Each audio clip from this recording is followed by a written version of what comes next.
Today on the Dershow, we jump feet first into sensitive issues regarding race and gender.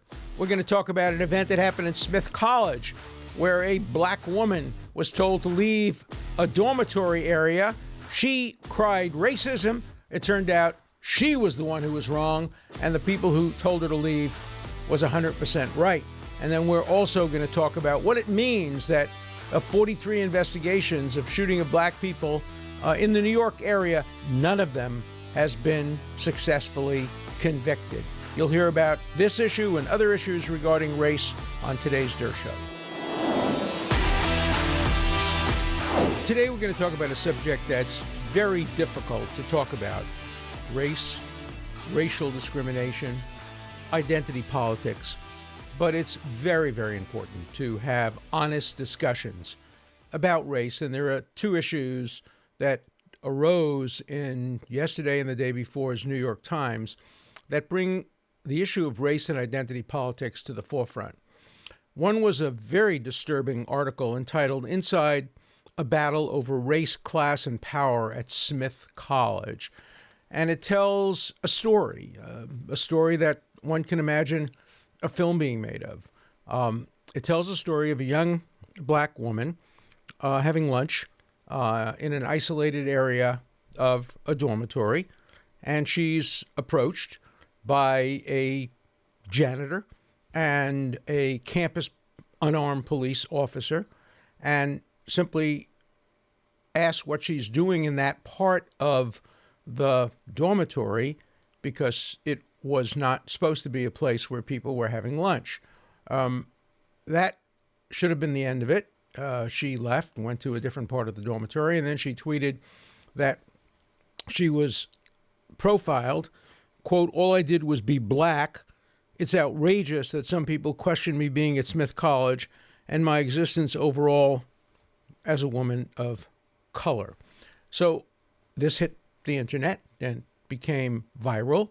And the president of the college, of course, immediately accepted her version of events and said, quote, "This painful incident reminds us of the ongoing legacy of racism and bias in which people of color are targeted while simply going about the business in their ordinary lives." The American Civil Liberties Union took her case and said that she was profiled for eating while black. The school then put the janitor on leave, and the young woman called the janitor and another cafeteria worker a racist. There were protests. You can just imagine.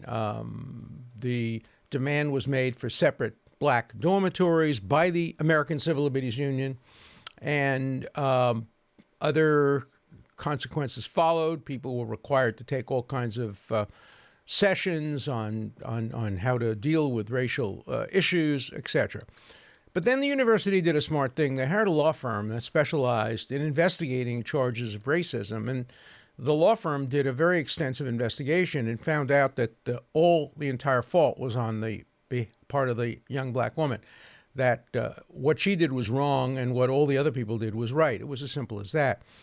She had been told that she couldn't go to that part of the dorm. It was reserved for young kids who were in a kind of summer program. And because the kids were so young and vulnerable, the security officials were told to be careful, make sure that there aren't any adults who are improperly around because there are vulnerable kids there. And so when she started to walk toward that area where she was not allowed to be in, where she was trespassing, she was very, very gently told that she shouldn't go there, but she went there anyway. And by the way, a lot of these conversations she then recorded, which turned out to hurt her case very much. So the cafeteria worker did what she was supposed to do. She called campus security and said there's an unauthorized person in the area where young children are supposed to be. He doesn't belong there. The person who made the call couldn't tell because she was bundled up and she was lying down. And couldn't tell whether it was a man or a woman. Didn't report, by the way, that it was a black person. No such report appears on the transcript. Of course, she then complained that she was, quote, misgendered, deliberately misgendered by the reporting officer. And they came, and the conversation again is recorded. Everything was polite. The police officer wasn't armed. A simple explanation was given, and that should have been the end of the matter. But the young woman went on a rant and started attacking the janitor, started attacking everybody as being a racist.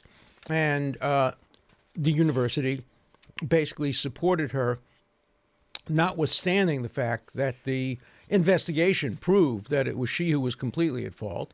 She was trespassing. She had acted inappropriately. She erroneously called these people racists. And the people she called racists were, young, poor old people who worked for a living in the context of a very wealthy university. These were the people who represented the working class in a university where tuition is, I think, $78,000 a year. And but when race is juxtaposed against class at Ivy League universities or places like Smith, you know what's going to prevail. Race is going to prevail over class, and that's what happened here.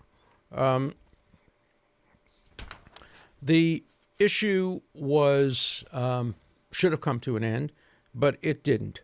And the university has not issued a public apology to the janitor who was fired, to other people who were mistreated, to people who were called racist. As far as I know, the woman who behaved absolutely properly and the man who behaved absolutely properly and were called racist online, and people came to their homes and attacked them for being racist. They were not able to get jobs afterward because they were labeled racist.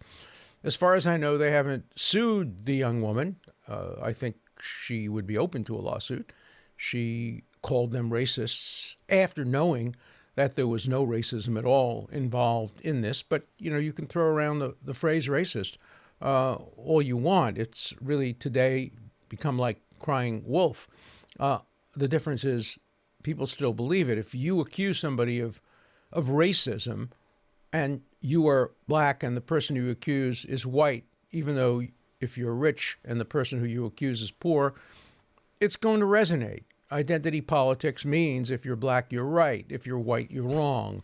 And it shows itself in this case so clearly. And the problem, of course, is that there is real racial discrimination. People really are profiled for eating or driving or walking while black. But when you get people like this woman making a false accusation, and I understand the initial concern. She's asked what she's doing there. She's black. She's a woman. I can easily imagine her initial instinct being, hey, they must have picked on me because I'm black and a woman, even though they didn't know she was a woman. And there's no indication that anybody thought her race or her color had anything to do with why she was called. Obviously, if a white man had been lying there inappropriately in the wrong place with young children about to come in, the same procedures would have been followed. There was nothing racial about it. So I don't blame her for her initial reaction. Where I fault her, or where I think she's morally culpable and perhaps legally culpable, is that she continued to accuse innocent people of racism even after it was as clear as could be, after the university conducted an investigation, after she had a lawyer. The other people didn't have lawyers, they couldn't afford it. But she had a lawyer, the ACLU, who doesn't any longer represent people who are denied free speech on campus, but are perfectly prepared to take cases like this and call for segregated dormitories on the campus. What has happened to the ACLU? That's a whole other show that we can get into and probably will at some point.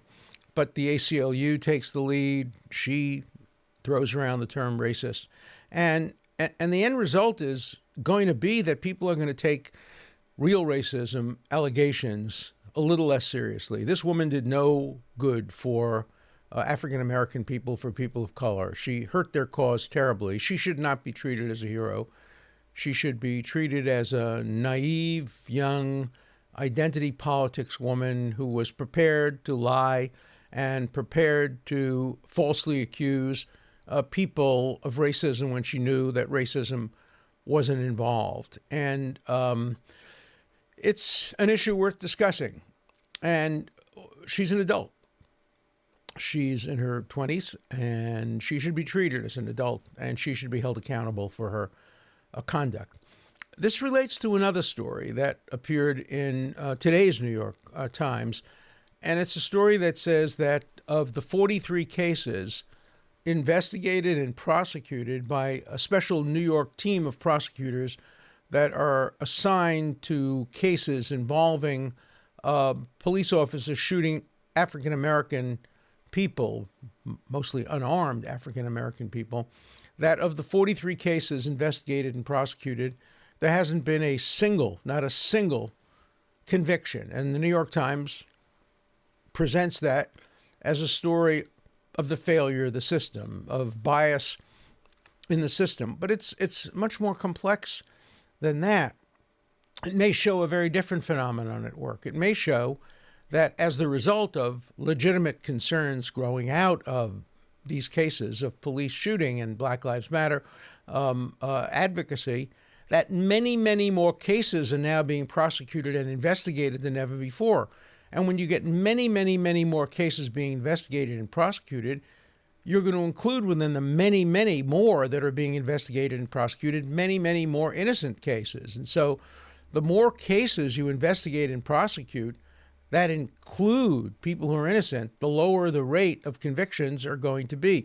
People think it's ironic that in the bad old days before Black Lives Matter, the rate of convictions were higher than they are today. There's nothing ironic about that. That reflects the fact that when you have a low threshold for investigating and prosecuting, you're going to get many more jury acquittals or grand jury refusals to indict than when you only go after the most serious cases, the cases where the evidence is most clear and overwhelming. And so there's no irony at all. It's a trade-off. When you start investigating and prosecuting marginal cases, you're going to find many more acquittals. Remember, our system says better 10 guilty go free than one innocent be wrongly convicted. I don't think most jurors believe that, certainly not the 10-to-1 ratio.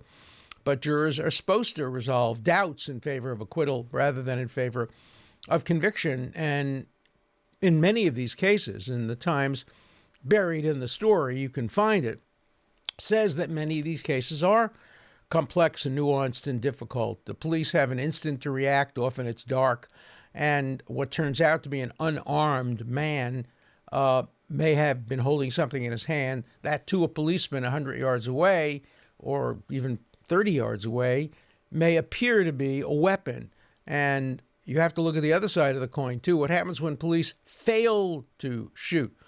I have a friend who died, a policeman. His name was Frank Burns. He was a great policeman in Harvard Square.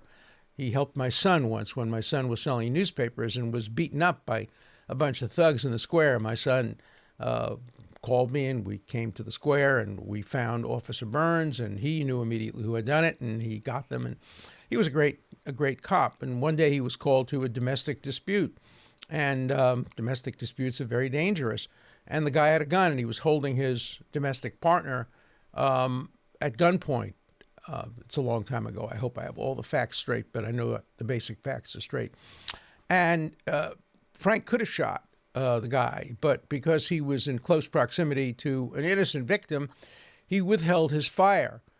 And the perpetrator then shot Frank and caused serious injuries from which he eventually died. And I remember visiting him at the hospital, and he was very upset because in the exchange of gunfire, eventually he did shoot the perpetrator, and both he and the perpetrator were taken to the same hospital, and the perpetrator was taken care of first medically, got better attention and more attention and quicker attention than he did, and the doctors explained he was more seriously injured. And in medicine, you don't look at whether it's a policeman or a guilty perpetrator, you look at the wound. And sometime later, Frank died, and his death was, by him and his family, and by me and others who knew him, clearly attributed to the fact that he didn't fire the first shot, that he withheld his fire.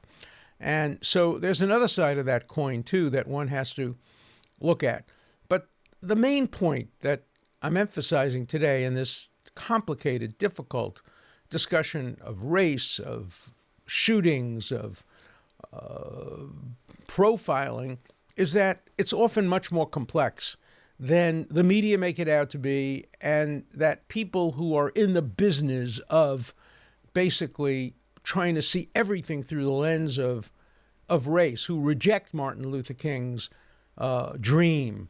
Someday my children and grandchildren will live in a world where they will be judged by the quality of their character rather than by the color of their skin.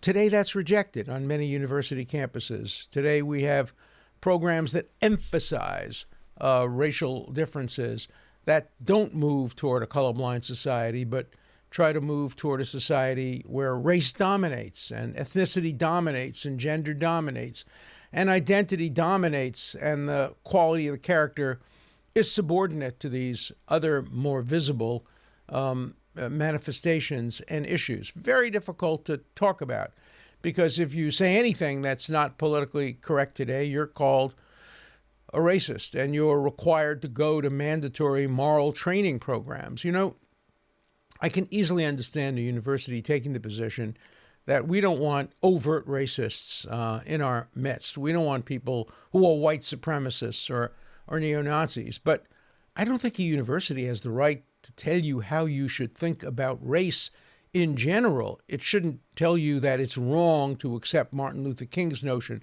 of a colorblind society, and instead you have to accept Malcolm X's notion of black power.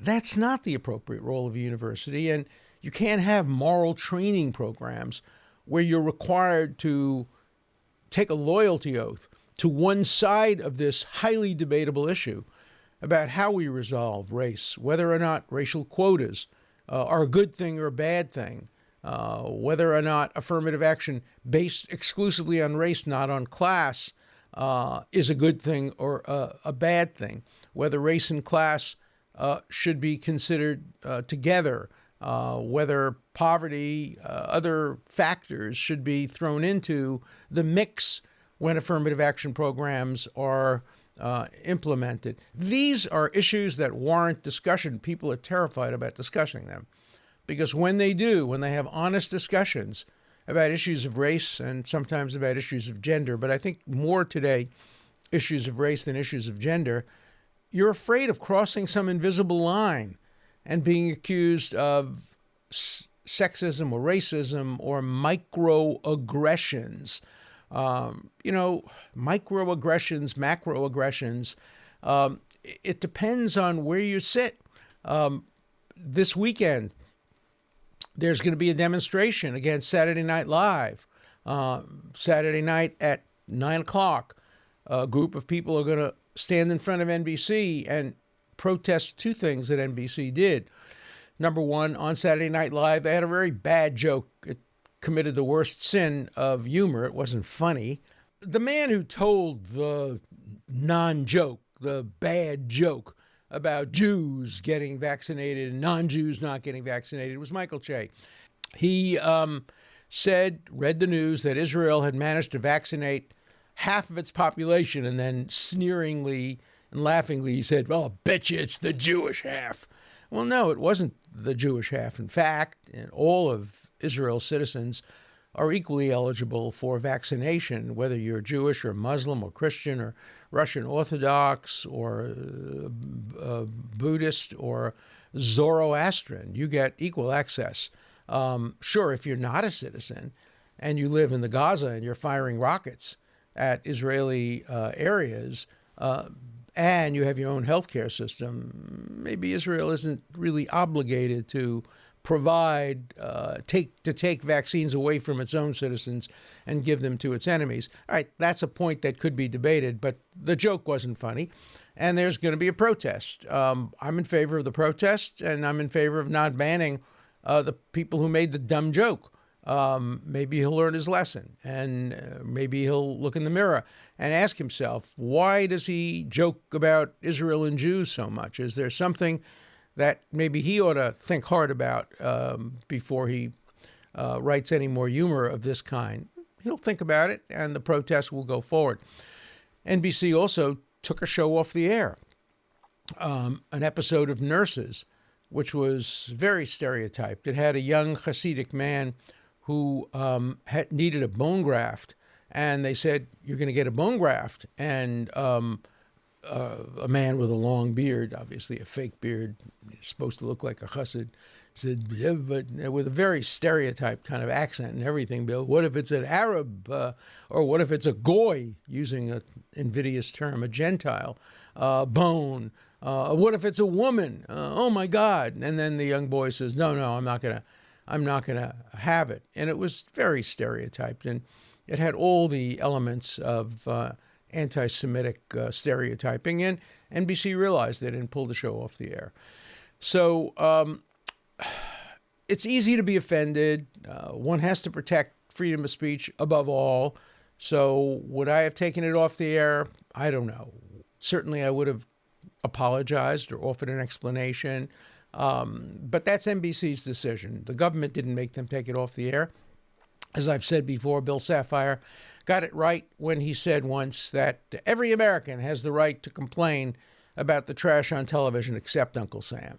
Uncle Sam has no right to complain. But, Uncle NBC, he has the right to complain. Uncle Saturday Night Live, they have the right to tell their joke writers to try to stay away from stereotyping of a kind that fits into a kind of history of how Jews have been stereotyped, or blacks have been stereotyped, or women have been stereotyped, or Muslims have been stereotyped. It's very important to avoid all stereotyping. So on this show, on the Dershow, we're not going to stay away from talking about issues of race. We're going to talk about issues of race. We're going to talk about issues of gender, issues of identity politics. And for me, it doesn't matter who the person is who made the anti-Semitic joke, whether the person was black or Jewish. There's an episode of Seinfeld where a guy converts to Judaism so that he can tell Jewish jokes. Maybe you got a little bit more of a license if you're Jewish to tell a joke that stereotypes Jews, or if you're African American, you get a little bit more of a license to tell jokes that stereotype African Americans, but not necessarily to a large national or international audience. You can disagree with me on this. I'd be interested in what your views are on the role of race and gender and stereotyping and humor. After all of humor in some ways involves stereotyping, and some of the stereotyping in humor is racial and ethnic and religious and gender. And so we have to have some breathing room for humor. But the most important critique of humor, and the critique I would make of Saturday Night Live, is it just wasn't funny. I didn't laugh. Maybe some people in the studio laugh because they'll laugh at anything. It just wasn't funny. Up your game, folks. Be funnier. Be more humorous. We'll even be a little bit more forgiving on stereotyping if at least you're funny. So on the Dershow, we don't try to be funny, although I'm certainly happy to introduce humor from time to time. And we will not use racial or ethnic stereotyping.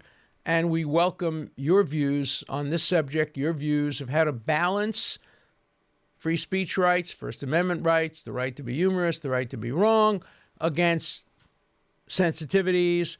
Call in, tell me what you think about the Smith case. Call in, tell me what you think about the data involving fewer successful prosecutions of people who have been accused of shooting unarmed African Americans. A real serious problem we know we have in our society. Call in and let me know. Be the wits on the Dershow. Let's turn to today's questions and comments.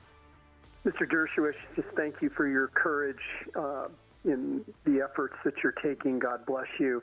Really, really appreciate what you're doing. My question is in terms of the defining socialism and some of the things and actions the Democratic Party is taking as your great example in terms of the New York Attorney General. Can you draw a distinction yourself in the difference between socialism and totalitarianism? Because what I'm seeing is something more akin to totalitarianism than socialism. I see methods of enforcement that include censorship and persecution. I see modern technology being used in terms of mass communication, of special propaganda, in terms of the liberal media and the biases that they have.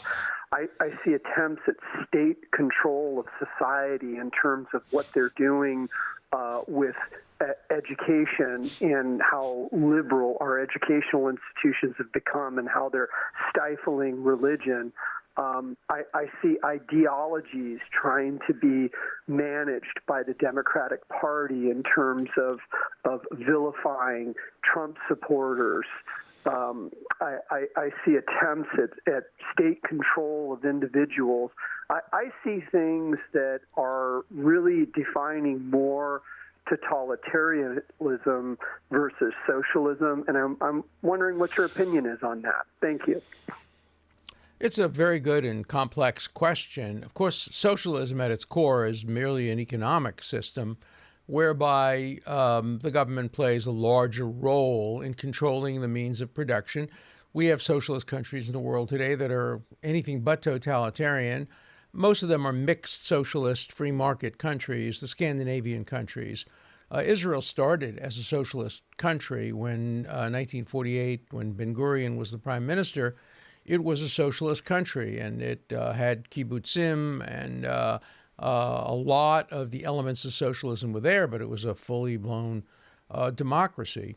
There's no question that when you give the government the power to regulate the economy, the risks of moving from the economy to private areas of life increase.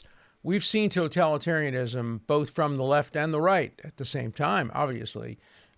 Communism under Stalin was socialism taken to its illogical extreme, Bolshevism, and totalitarianism. On the other hand, Mussolini was a capitalist, and Hitler, although the party was called the National Socialist Party, the only thing socialist about it was that the government controlled many of the means of production.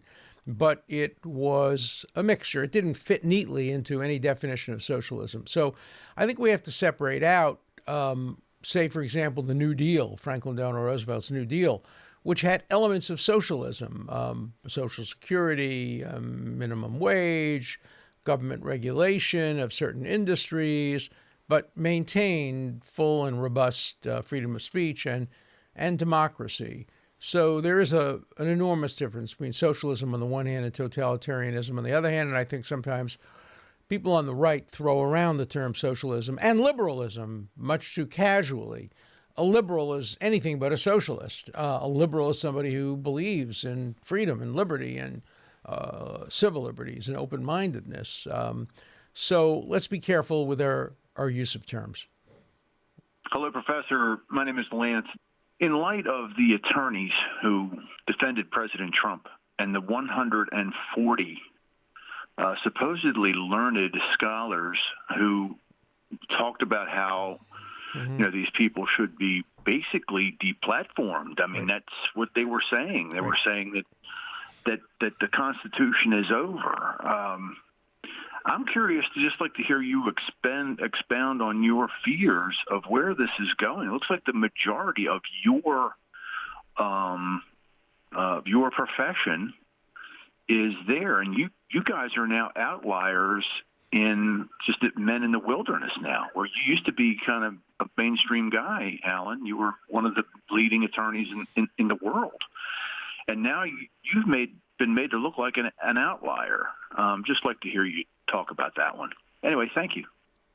It's a great question. I am an outlier. Jonathan Turley, when he testified in front of Congress the other day, described himself as a relic. We are constitutionalists. We believe in the First Amendment. We believe in due process. We believe in equal protection of the laws. We believe in all of the elements of the Constitution of Civil Liberties, and many, including those 144 supposed scholars who said that even to raise a First Amendment issue would be to engage in legally frivolous and unscholarly and irresponsible behavior, we're trying to suppress free speech, trying to suppress zealous advocacy. I'm very comfortable as an outlier. I'm right. They're wrong. I challenge them to debate on the show. I would accept an invitation to debate them in any context. Any one of those who signed that 144 person letter that basically, whether it was intended to or the effect was to try to intimidate lawyers from not raising serious arguments. Imagine in the South in the 1950s if a group of hundreds of lawyers said, if you dare raise the argument that school segregation is unconstitutional, if you dare raise that argument, you will be raising a legally frivolous argument and should be disbarred. I can imagine lawyers in the Deep South in those days trying to intimidate civil rights lawyers. Of course, the 144 scholars would have been on the other side of that issue, as they will be if there's ever an attempt to impeach a Democratic president for a speech similar to the one that President Trump made on January 6th. They would be on the exact opposite side, most of them. They would say, of course, it's protected by the Constitution. He talked about peaceful and patriotic, have your voices heard. I just can't understand how these folks can call themselves scholars and constitutionalists when they simply fail to pass the shoe on the other foot test and clearly we're applying a partisan definition of what is and is not free speech. Hi, Professor Dershowitz. This is Barbara from New Jersey. I loved your show with Mr. Heim and Mr. Vanderveen. I consider them true American patriots. I didn't know that Mr. Heim went to Rutgers Law. My son is actually awaiting a response to see if he was accepted to Rutgers Law. And now I'm very concerned because my son is a conservative. And I don't believe he's going to fit in there. So I was just wondering if you think that is, Mr. Vanderveen mentioned that students should take note of who signed that letter and maybe avoid those schools. And I just wanted to know your point of view on that. Thank you. Well, I hope your son gets into whichever law schools he applies to. Rutgers has a reputation for being very much on the left.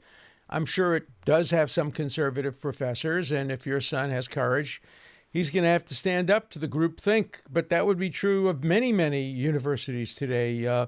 Yale Law School, where I went to, a law school in which, when I was there, had a range of professors. Alex Bickle was a brilliant constitutional professor, somewhat conservative, though very much a civil libertarian. We had Professor Emerson, who was very much on the left. The students joked with him. They used to call him, his name was Thomas Emerson. They used to call him Tommy the Commie. He wasn't a communist, obviously, but he was to the left. But we prided ourselves at Yale at having a very wide diversity of points of view, and no student was ever punished or ridiculed for a point of view, whereas these letters by these professors basically said, if you believe that there's a First Amendment right of President Trump to have made that speech, you are irresponsible. You have poor judgment. You're not a scholar. You're not a jurist.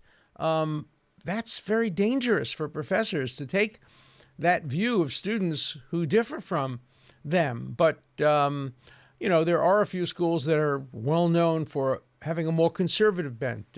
Mason, which is now, I guess, the Scalia School of Law, appropriately named, would have a more conservative bent. Probably the University of Virginia would have a more conservative bent. Schools like Harvard and Yale, a considerably more liberal bent. Likewise, NYU, probably Columbia. Ask around, but have your son choose the best law school, the one that he's most comfortable in, and have him stand up for his rights. Don't let any of the teachers or students push him around. Hello, Professor Dershowitz. I'm enjoying listening to your show. I think you are one prominent voice in support of American Constitution, in support of truly American liberalism and the way of life, among many other voices preaching the opposite. I am an immigrant from the former Soviet Union. I live in the United States for many, many years. And what amazes me right now is the mere fact that many young people, and not so young people, do not understand and do not appreciate the value of American Constitution and Bill of Rights. I think what's important is to remember that those documents are not just legal documents. They are not just law of the land. They are fabric. They are foundation of the fabric of American society. And that's what is being lost right now. And that's why I have a huge concern. Well, I appreciate your call. As you probably know, I spent a lot of time in the former Soviet Union defending dissidents and helping people to get out of the country. I was one of the leaders of the legal campaign on behalf of people who had been sentenced to death in prison for dissident activities, for refusenic activities. And, you know, it really takes having lived in the former Soviet Union maybe to appreciate liberty and to appreciate freedom of speech. I'll never forget there was a young man, his name was Yuli Wexler, that I helped to get out of the Soviet Union, brought to the United States, and he had nowhere to live, and he moved into my house and helped me take care of my children when I was a single father.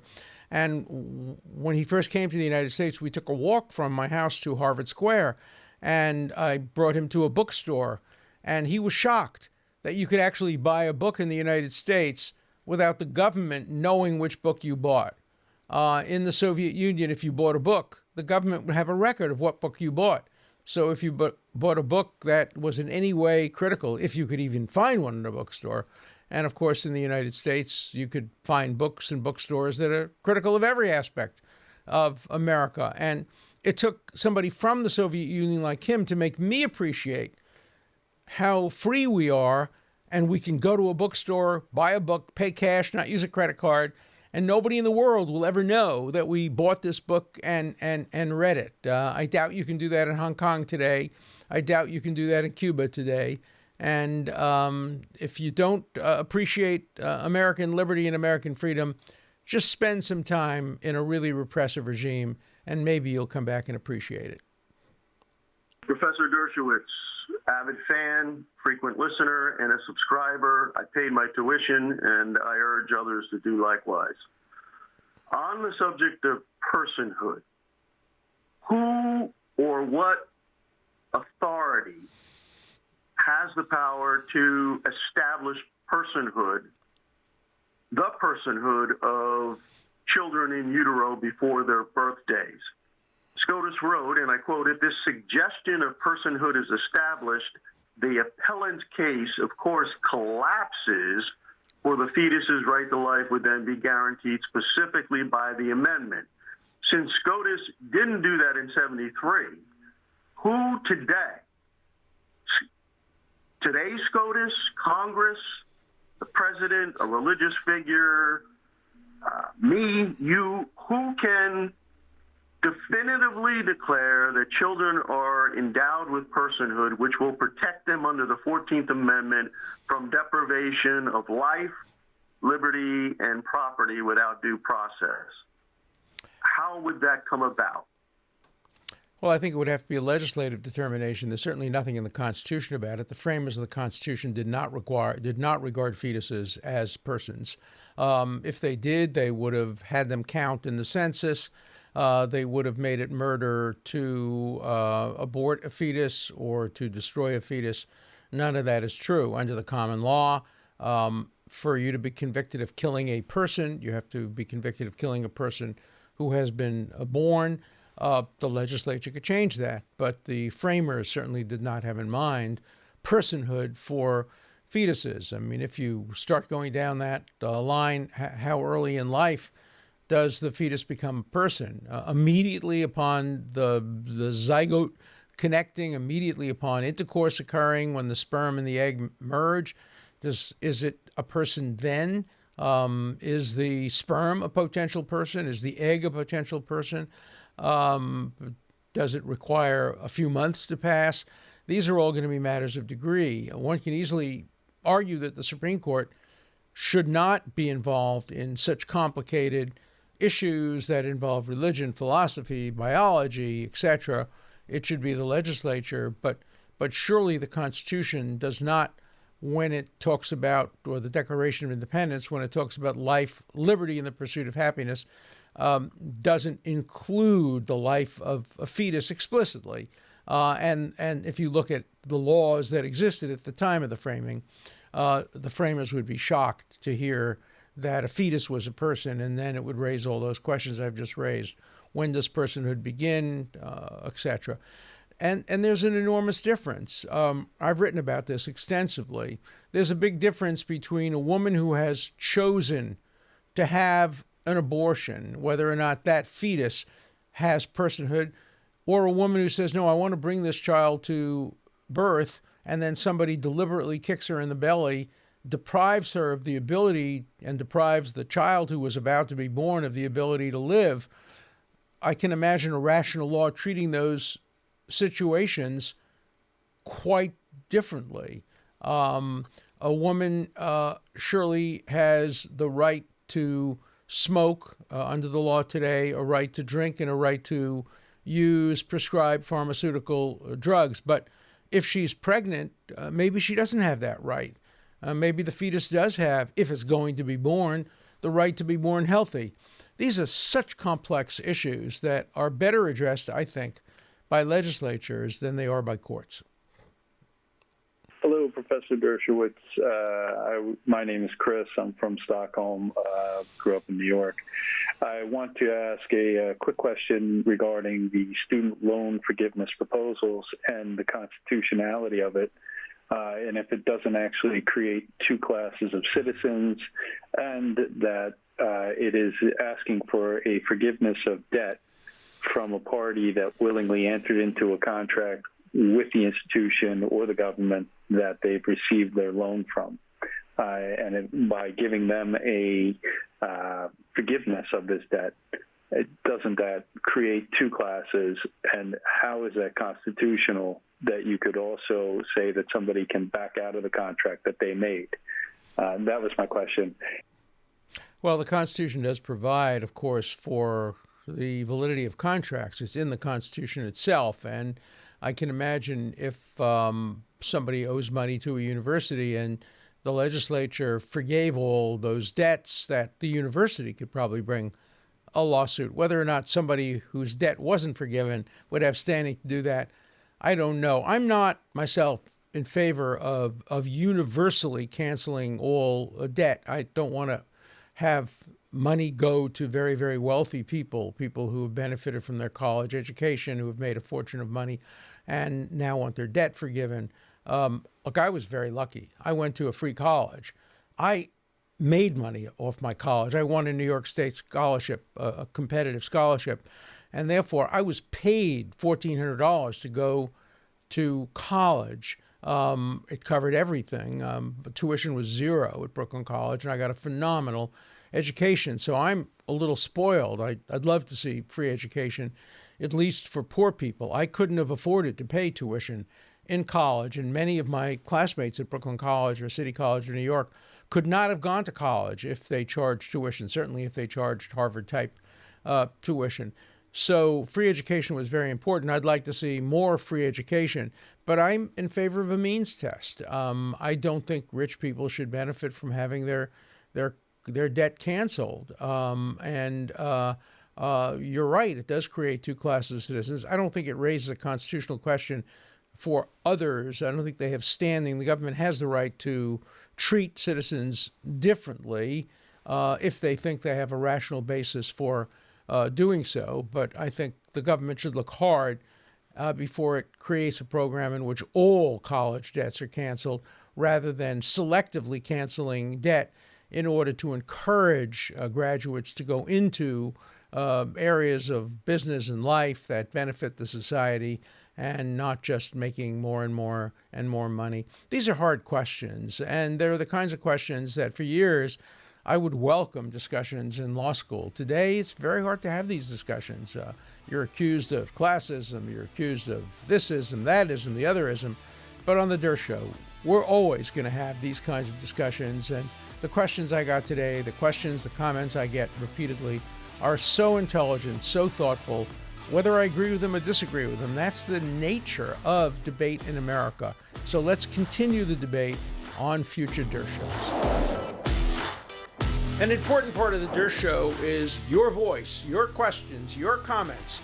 please call 24/7. The number is 216-710-0050. Keep your comments short and to the point. Again, the number for you to call 24/7 is 216-710-0050. Hard questions, criticisms, everything's fine. Just keep your questions short, and I'll answer them all on The Dershow.